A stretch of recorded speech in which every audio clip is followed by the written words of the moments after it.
Welcome to A Year of War and Peace. I'm your host, Brian E. Denton. A Year of War and Peace is a daily, year-long, chapter-by-chapter reading of and meditation on Leo Tolstoy's epic novel, War and Peace.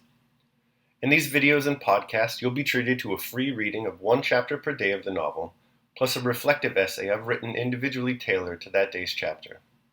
These readings are offered for free, though if you'd like to support me, you can do so in one of three ways. First, you could purchase my ebook, A Year of War and Peace. It features the entire novel, plus all of my reflective essays, and it's only $2.99 on Amazon.com. You could also become a patron at patreon.com/Brian E. Denton. If you sign up there, you'll receive a sonnet once a month, plus a link to an ebook of my collected sonnets. Finally, if you like, you can make a one-time donation to my PayPal account. The email there is brianedenton@gmail.com. You can also use that email to contact me. I'd be happy to hear from you. Your support is greatly appreciated. Today's reading and reflection is on Chapter 114. Chapter 114. Natasha was 16, and it was the year 1809, the very year to which she had counted on her fingers with Boris after they had kissed 4 years ago. Since then, she had not seen him. Before Sonia and her mother, if Boris happened to be mentioned, she spoke quite freely of that episode, as of some childish, long-forgotten matter that was not worth mentioning. But in the secret depths of her soul, the question whether her engagement to Boris was a jest or an important binding promise tormented her. Since Boris left Moscow in 1805 to join the army, he had not seen the Rostovs. He had been in Moscow several times, and had passed near Otradano, but had never been to see them. Sometimes it occurred to Natasha that he did not wish to see her, and this conjecture was confirmed by the sad tone in which her elder spoke of him. "Nowadays old friends are not remembered," the Countess would say when Boris was mentioned. Anna Mikhailovna also had of late visited them less frequently, seemed to hold herself with particular dignity, and always spoke rapturously and gratefully of the merits of her son and the brilliant career on which he had entered. When the Rostovs came to Petersburg, Boris called on them. He drove to their house in some agitation. The memory of Natasha was his most poetic recollection. But he went with the firm intention of letting her and her parents feel that the childish relations between himself and Natasha could not be binding either on her or on him. He had a brilliant position in society thanks to his intimacy with Countess Bezakova, a brilliant position in the service thanks to the patronage of an important personage whose complete confidence he enjoyed, and he was beginning to make plans for marrying one of the richest heiresses in Petersburg, plans which might very easily be realized. When he entered the Rostovs' drawing room, Natasha was in her own room. When she heard of his arrival, she almost ran into the drawing room, flushed and beaming with a more than cordial smile. Boris remembered Natasha in a short dress, with dark eyes shining from under her curls and boisterous, childish laughter, as he had known her 4 years before. And so he was taken aback when quite a different Natasha entered, and his face expressed rapturous astonishment. This expression on his face pleased Natasha. "Well, do you recognize your little madcap playmate?" asked the Countess. Boris kissed Natasha's hand, and said that he was astonished at the change in her. "How handsome you've grown up." "I should think so," replied Natasha's laughing eyes. "And is Papa older?" she asked. Natasha sat down, and without joining in Boris's conversation with the Countess, silently and minutely studied her childhood suitor. He felt the weight of that resolute and affectionate scrutiny, and glanced at her occasionally. Boris's uniform, spurs, tie, and the way his hair was brushed were all comme il faut, and in the latest fashion. This Natasha noticed at once. He sat rather sideways in the armchair next to the Countess, arranging with his right hand the cleanest of gloves that fitted his left hand like a skin, and he spoke with a particularly refined compression of his lips about the amusements of the highest Petersburg society, recalling with mild irony old times in Moscow and Moscow acquaintances. It was not accidentally, Natasha felt, that he alluded, when speaking of the highest aristocracy, to an ambassador's ball he had attended, and to invitations he had received from NN and SS.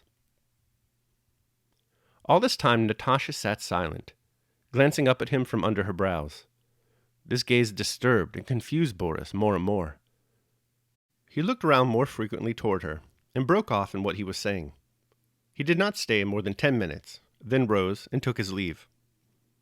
The same inquisitive, challenging, and rather mocking eyes still looked at him. After his first visit, Boris said to himself that Natasha attracted him just as much as ever, but that he must not yield to that feeling, because to marry her, a girl with almost no fortune, would mean ruin to his career, while to renew their former relations without intending to marry her would be dishonorable.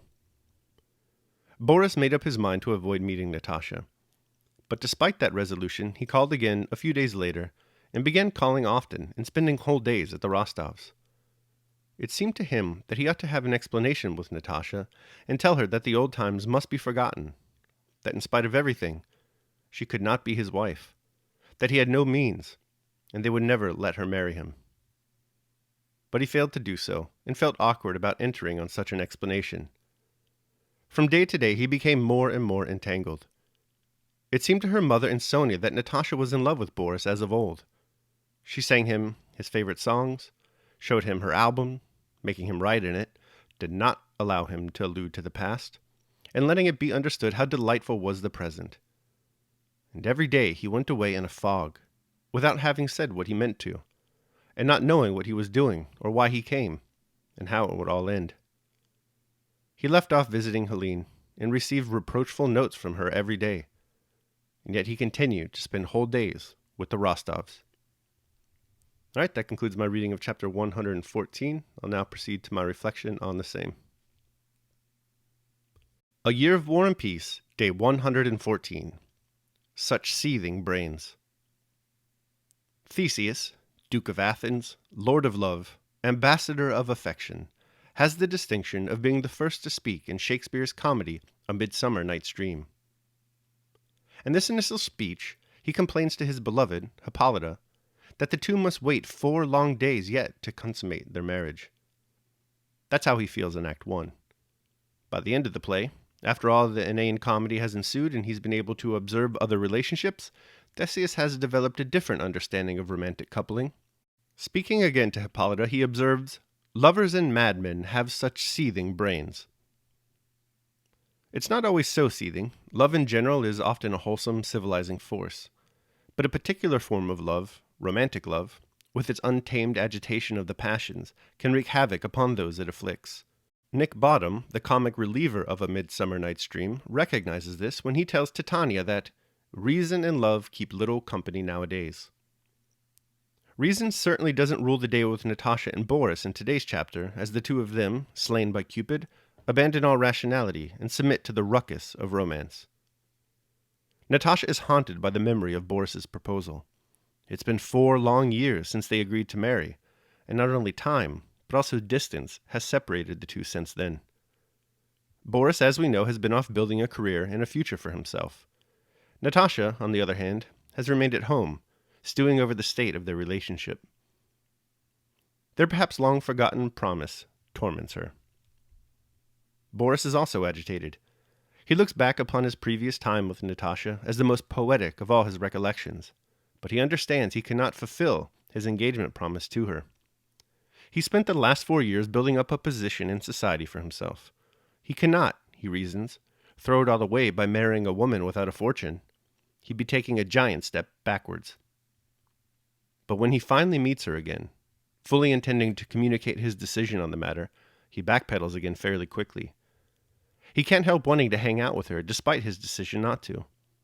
Like Pierre, Boris is able to reason out a correct course of action, but his passion precludes him from executing it. He continues over the course of the following days to call upon Natasha at the Rostov estate. He just can't help himself. He understands that he cannot marry her, and that to cultivate the relationship without the intention of marrying her is dishonorable. Boris and Natasha's suffering in this chapter results from their failure to grasp Epictetus's teaching that there are things within our power and things without it, and that if we try to control that which is without our power, we will inevitably suffer. Natasha ultimately cannot control how Boris feels about her.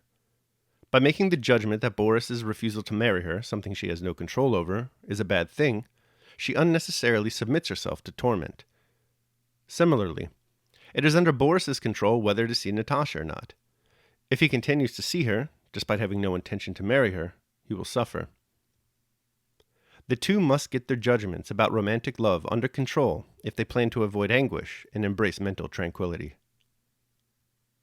Daily meditation. Neither death nor exile nor pain nor anything of the kind is the cause of our doing anything or not doing, but our own opinions and our wills. Epictetus, The Discourses. All right, that wraps up my reading and reflection on chapter 114. I hope you liked it. Thanks so much for joining me today. Remember that if you'd like to support me, you can do so either by purchasing the ebook, A Year of War and Peace, becoming a patron at patreon.com, or making a one-time donation at PayPal. The links to all that are below. Your support is greatly appreciated. Tomorrow we will be reading and reflecting on chapter 115. I hope you'll join me. Until then, take care of yourselves and others.